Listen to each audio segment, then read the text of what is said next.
दोस्तों वैसे तो ब्रेकआउट से पहले बाइंग करने की कई स्ट्रेटजी हैं, लेकिन अगर आप ये स्ट्रेटजी फॉलो करोगे तो आपको फॉल्स सिग्नल बहुत ही कम देखने के लिए मिलेंगे।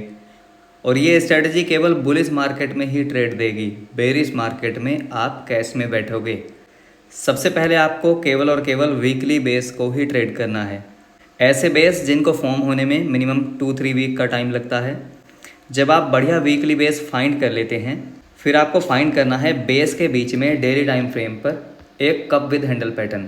वीकली टाइम फ्रेम पर बेस बन रहा हो और फिर डेली टाइम फ्रेम पर बेस के बीच में कप विद हैंडल पैटर्न बन रहा हो।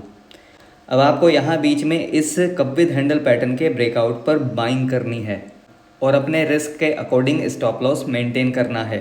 अब अगर स्टॉक ने इस कप विद हैंडल को ब्रेकआउट दिया है, इसका मतलब ये है कि अब यहाँ पर मैक्सिमम चांस होगा कि ये स्टॉक इस वीकली बेस को भी ब्रेकआउट देगा। अगर स्टॉक वीकली बेस को ब्रेकआउट देकर सस्टेन करे तो आप स्टॉक को होल्ड कर सकते हैं जब तक वो ऊपर जाए।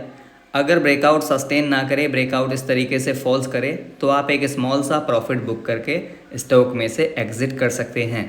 यहाँ पर सबसे अच्छी बात ये होगी कि यहाँ पर आपका लॉस नहीं होगा अगर बेस का ब्रेकआउट फेल भी होगा तो, क्योंकि आपकी जो बाइंग होगी वो ब्रेकआउट से काफ़ी नीचे की होगी, जिस वजह से आपका लॉस नहीं होगा। आप एक स्मॉल सा प्रॉफिट बुक करके निकल जाएंगे। जैसे अगर हम एग्जाम्पल की बात करें तो यहाँ पर आप एग्जाम्पल देख सकते हैं। यहाँ पर एक वीकली बेस बन रहा था और वीकली बेस के बीच में हमें फाइंड करना है कप विद हैंडल पैटर्न। तो हमें सेम ही स्टॉक में यहाँ पर एक कप विद हैंडल पैटर्न भी देखने के लिए मिल रहा है। यानी कि जैसे ही ये स्टॉक यहाँ पर ब्रेकआउट दे तो हमें यहाँ से बाइंग स्टार्ट करनी है।